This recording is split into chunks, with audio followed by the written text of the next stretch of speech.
బాపు జై భీమ్ జేమ్స్ సంవిధాన్ సామాజిక సదస్సుకు అధ్యక్షత వహించినటువంటి మిత్రుడు రాష్ట్ర కాంగ్రెస్ కమిటీ అధ్యక్షులు శ్రీ మహేష్ కుమార్ గౌడ్ గారికి, ఈ కార్యక్రమానికి ముఖ్య అతిథులుగా విచ్చేసినటువంటి పెద్దలు పూజ్యులు అఖిల భారత కాంగ్రెస్ కమిటీ అధ్యక్షులు శ్రీ మల్లికార్జున్ ఖర్గే గారికి, అలాగే మరో ముఖ్య అతిథిగా విచ్చేసినటువంటి అఖిల భారత కాంగ్రెస్ కమిటీ ప్రధాన కార్యదర్శి శ్రీ వేణుగోపాల్ గారికి, అలాగే గౌరవ రాష్ట్ర ముఖ్యమంత్రి వర్యులు శ్రీ రేవంత్ రెడ్డి గారికి,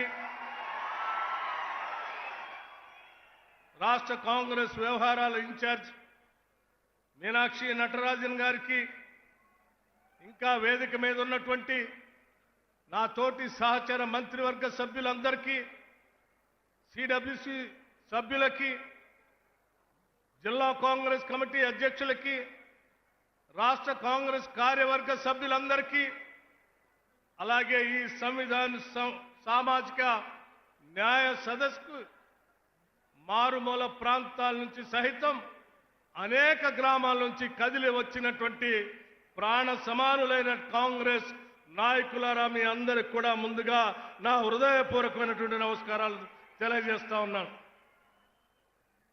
ఈనాటి ఈ సభ చాలా చారిత్రాత్మకమైనటువంటి సభ. సాక్షాత్తు నేరుగా అఖిల భారత కాంగ్రెస్ కమిటీ అధ్యక్షులు శ్రీ మల్లికార్జున్ ఖర్గే గారు గ్రామ స్థాయిలో ఉన్నటువంటి గ్రామ శాఖ అధ్యక్షులతో నేరుగా మాట్లాడటానికి ఏర్పాటు చేసినటువంటి సభ ఈ తెలంగాణ రాష్ట్ర కాంగ్రెస్ కమిటీ ఆధ్వర్యంలో పెద్ద ఎత్తున ఏర్పాటు చేయటం జరిగింది. వచ్చిన మీ అందరికి కూడా మరొక్కసారి నా హృదయపూర్వకమైనటువంటి అభినందనలు తెలియజేస్తూ, మన కోసం ఎంతో దూరం నుంచి వచ్చి సందేశం ఇచ్చినటువంటి పెద్దలకి ధన్యవాదాలు కూడా తెలియజేస్తూ, చిన్న విషయాలు 2-3 విషయాలు చెప్పి ముగిస్తాను. మిత్రులారా, ఈరోజు దేశంలో ఒక సైద్ధాంతిక పోరాటం జరుగుతూ ఉంది. రాజ్యాంగాన్ని రక్షించాలని కాంగ్రెస్ పార్టీ ఇండియా కూటమి ఒక పక్కన, రాజ్యాంగాన్ని రూపు మార్చాలని బీజేపీకి సంబంధించినటువంటి ఎన్డీఏ కూటమి ఒక పక్కన. భారత రాజ్యాంగం అంటే అదేదో కేవలం పుస్తకం కాదు. కొన్ని దశాబ్దాలుగా, శతాబ్దాలుగా ఈ సమాజంలో ఉన్నటువంటి ప్రజల ఆలోచనలు, పూజ్య బాపూజీ మహాత్మా గాంధీ గారి ఆలోచనలు, బాబాసాహెబ్ అంబేద్కర్ గారి ఆలోచనలు, జ్యోతిరావు పూలే గారి ఆలోచనల్ని పొందుపరిచి ప్రజల అవసరాల కోసం అందించినటువంటి అద్భుతమైనటువంటి గ్రంథం భారత రాజ్యాంగం.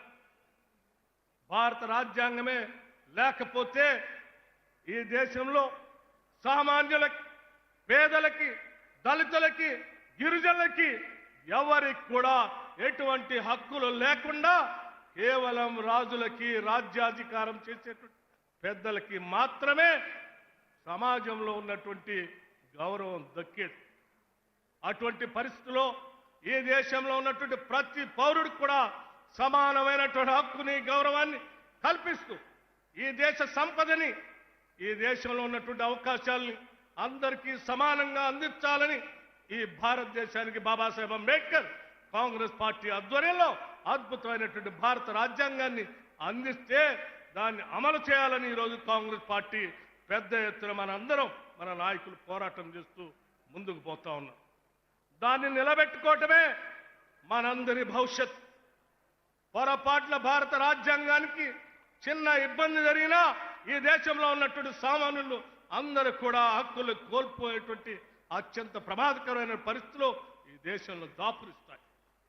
అటువంటి రాజ్యాంగ స్ఫూర్తితో కాంగ్రెస్ పార్టీ ఇచ్చినటువంటి పిలుపుతో ఈ రాష్ట్రంలో మీ అందరి ఆశీస్సులతో అధికారంలోకి వచ్చినటువంటి కాంగ్రెస్ ప్రభుత్వం వచ్చిన నాటి నుంచి ఈనాటి వరకు ఆ సామాజిక న్యాయ సూత్రాన్ని అమలు చేస్తూ అనేక రకాలైనటువంటి సంక్షేమ పథకాల్ని ఈరోజు రాష్ట్రంలో తీసుకొని వచ్చారు.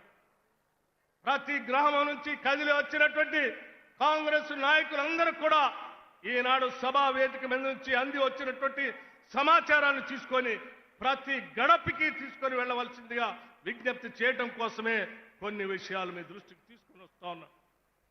10 ఏళ్లు ఈ రాష్ట్రాన్ని దోపిడీ చేసినటువంటి టీఆర్ఎస్ పార్టీ, లేకపోతే ప్రజల గురించి ఏమాత్రం పట్టించుకోనటువంటి భారతీయ జనతా పార్టీ కాంగ్రెస్ ప్రభుత్వం పైన అవాకులు చెవాకులు పేర్లు బురద జల్లేటువంటి కార్యక్రమం చేస్తా ఉన్నాం. అందుకే వాస్తవాల్ని మీ అందరి ముందు ఉంచి మీ ద్వారా ప్రతి ఇంటికి సమాచారాన్ని చేరవేయాలనేటువంటి ఆలోచనతోనే కొన్ని లెక్కలతో సహా కొన్ని అంశాలను మీ దృష్టికి తీసుకుని రాదలుచుకున్నాం. మిత్రులారా, ఆలోచన చేయండి. ఈరోజు రాష్ట్రంలో ఉన్నటువంటి రైతాంగ సోదరుల కోసం కాంగ్రెస్ ప్రభుత్వం ఆనాడిచ్చినటువంటి హామీ మేరకు రైతు భరోసా పేరు మీద దాదాపు 69 లక్షల కుటుంబాలకి, రైతాంగ సోదరులకి ఇప్పటికీ 21,832 కోట్ల రూపాయల్ని రైతు భరోసా పేరు మీద రైతుల అకౌంట్లో వేశాం. కేవలం 9 రోజుల్లో 9,000 కోట్లని బహుశా భారతదేశ చరిత్రలో ఎవరు వేసిండరు. అది మన ప్రభుత్వం, మన రాష్ట్రంలో మనమే వేశాం. కేవలం 9 రోజుల్లో 9,000 కోట్లు.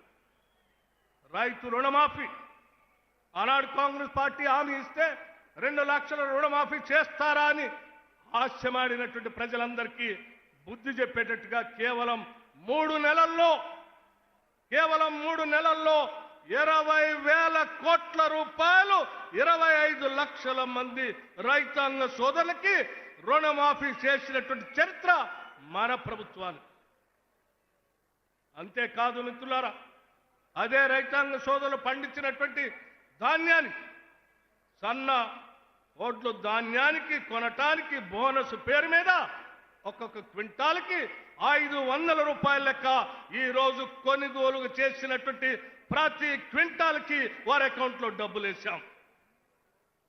అంతేకాదు అధ్యక్షులారా, రైతాంగ సోదరుల గురించి ఆలోచన చేసి వారి ఇన్సూరెన్స్ కోసం దాదాపు 42 లక్షల మంది రైతాంగ సోదరులకి 2,181 కోట్ల రూపాయలతో రైతాంగ సోదరులకి ఇన్సూరెన్స్ చేశాం. రిలీఫ్ మెజర్స్ అధ్యక్ష 10 సంవత్సరాలు పంట నష్టం జరిగితే ఏ ఒక్కరోజు కూడా పట్టించుకోనటువంటి టీఆర్ఎస్ ప్రభుత్వానికి సంబంధించిన ఆనాటి నాయకులు ఈరోజు మాట్లాడుతూ ఉన్నారు రైతుల గురించి. మన ప్రభుత్వం రాగానే పంట నష్ట పరిహారాన్ని అంచనా వేసి లెక్కగట్టి దాదాపు 260 కోట్ల రూపాయల్ని ఈ రాష్ట్రంలో పంపిణీ చేసిన చరిత్ర కాంగ్రెస్ ప్రభుత్వానికి. పవర్ సబ్సిడీ స్నేహితులారా, రైతాంగ సోదరుల కోసం ఈ రాష్ట్రంలో 29 లక్షల పంపు సెట్లకి 29 లక్షల వ్యవసాయ పంపు సెట్లకి ఇప్పటికే 17,000 కోట్ల రూపాయల్ని ప్రభుత్వం విద్యుత్ శాఖకి రైతుల పక్షాన కట్టిందని చెప్పడానికి నేను గర్వంగా చెప్తా ఉన్నాను. అధ్యక్ష, మీ అనుమతితో ఇంకా 2 విషయాలు. ఇందిరమ్మ ఆత్మీయ భరోసా, భూమి లేని నిరుపేద ప్రజానికానికి, భూమి ఉన్నటువంటి వాళ్ళకే కాకుండా వ్యవసాయ కూలీలకు కూడా ప్రతి కుటుంబానికి సంవత్సరానికి 12,000 రూపాయలు ఇవ్వాలని ఇందిరమ్మ ఆత్మీయ భరోసా తీసుకొని వచ్చి ఈ రోజు మన ప్రభుత్వం అమలు చేస్తా ఉంది. అట్లాగే మిత్రులారా, చేయూత పథకానికి 43 లక్షల మందికి 17,000 కోట్ల రూపాయలు ఇప్పటికీ పంపిణీ చేశాం పెన్షన్దారులకు. ఇందిరమ్మ ఇళ్ళు ఒక్కసారి ఆలోచన చేయండి. ప్రతి ఇంటికి 5 లక్షల రూపాయల లెక్కన ప్రతి శాసనసభ నియోజకవర్గంలో 3,500 ఇళ్లకు తగ్గకుండా రాష్ట్రంలో 4,50,000 ఇళ్లకి 22,500 కోట్ల రూపాయలతో ఈ రాష్ట్ర ప్రభుత్వం ఇందిరమ్మ ఇళ్లని శాంక్షన్ చేసింది. అట్లాగే మహాలక్ష్మి, రాష్ట్రంలో ఉన్నటువంటి మహిళలందరూ ఉచితంగా ఆర్టీసీ బస్సులో ప్రయాణం చేయటం కోసం దాదాపు 188 కోట్ల సారి రాష్ట్రంలో మహిళలు ప్రయాణం చేస్తే వాళ్ళందరూ కలిపి దాదాపు 4,500 కోట్ల రూపాయలు ఇప్పటికే ఆర్టీసీకి రాష్ట్ర ప్రభుత్వం చెల్లించింది. గృహజ్యోతి మిత్రులారా, ఆలోచన చేయండి. ఈరోజు గ్రామీణ ప్రాంతాల నుంచి వచ్చినటువంటి వాళ్ళు దాదాపు ప్రతి గ్రామంలో 80% ప్రజానికం 200 యూనిట్ల ఉచిత కరెంటుని అనుభవిస్తూ దాదాపు 51 లక్షల కుటుంబాలకి 51 లక్ష కుటుంబాలకి ఈరోజు ఉచితంగా 200 యూనిట్లు పవర్ ఇస్తూ వాళ్ళ కోసం 2110 కోట్ల రూపాయలు ఇప్పటికి రాష్ట్ర ప్రభుత్వం విద్యుత్ శాఖకి నిధులు చెల్లించింది.